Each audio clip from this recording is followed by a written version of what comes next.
Bayangkan seorang pemimpin yang begitu disegani. Suaranya saja bisa membuat pasukan Romawi gentar. Namun, malam itu, pemimpin besar ini berjalan sendirian di jalanan gelap Madinah, membawa karung gandum di punggungnya. Siapa dia? Dialah Umar bin Khattab, semoga Allah meridhoinya, sang khalifah kedua umat Islam. Sebelum menjadi pemimpin, Umar adalah sosok yang sangat keras. Ia dikenal tegas, berani, tapi juga sangat membenci Islam di masa awal dakwah Rasulullah Sallallahu Alaihi Wasallam. Namun Allah membuka hatinya dengan cara yang tak terduga. Ketika ia berniat membunuh Nabi Muhammad, ia justru mendengar ayat Al-Quran dari rumah adiknya. Suara ayat itu menyentuh hatinya begitu dalam. Dan disitulah titik balik Umar bin Khattab. Ia bertekuk lutut, menangis, lalu mengucapkan, "Asyhadu an la ilaha illallah, wa asyhadu anna Muhammadan Rasulullah." Sejak saat itu, Umar bukan lagi musuh Islam. Ia menjadi pelindungnya. Masuk Islamnya Umar membuat kaum muslimin berani menunjukkan keimanan mereka. Untuk pertama kalinya, mereka sholat di depan Ka'bah secara terbuka. Umar berdiri paling depan, menantang siapapun yang berani menghalanginya. Sejak itu, kaum Quraisy tahu Islam bukan lagi agama yang bisa diremehkan. Tahun demi tahun berlalu. Setelah wafatnya Abu Bakar As-Siddiq, Umar bin Khattab diangkat menjadi khalifah. Di bawah kepemimpinannya, wilayah Islam meluas pesat hingga Persia dan Mesir takluk di bawah panji tauhid. Namun meski kekuasaannya begitu besar, kehidupan Umar tetap sederhana. Ia makan roti kering, tidur di atas tikar kasar, dan menolak semua kemewahan. Suatu malam, Umar keluar sendirian untuk melihat keadaan rakyatnya.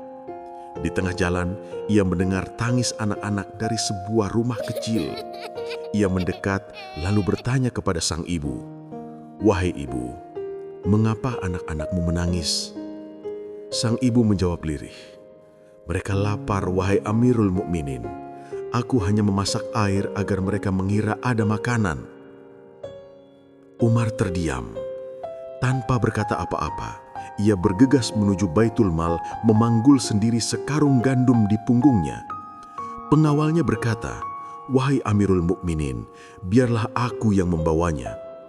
Umar menjawab, "Apakah engkau juga yang akan memikul dosaku di hari kiamat nanti?"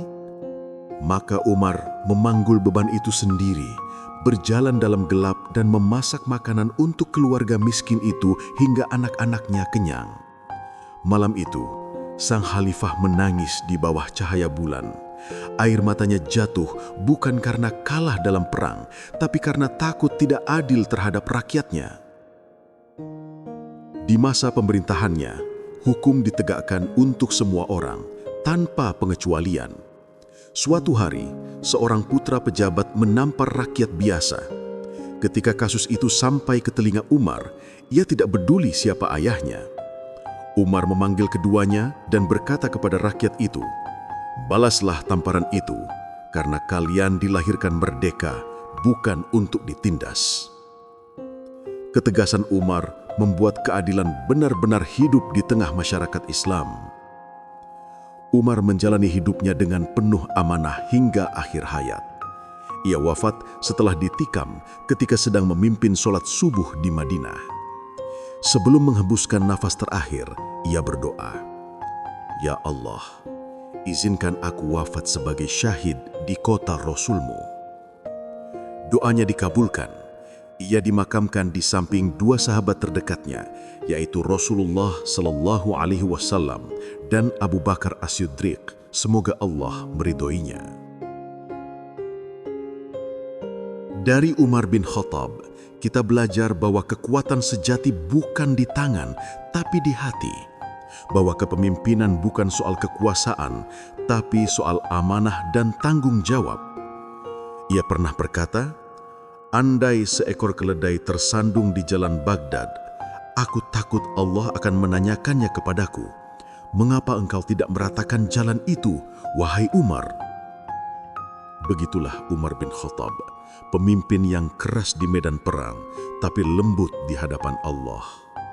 Semoga kisah ini mengingatkan kita semua bahwa kepemimpinan sejati dimulai dari kejujuran, keadilan, dan kasih sayang kepada sesama.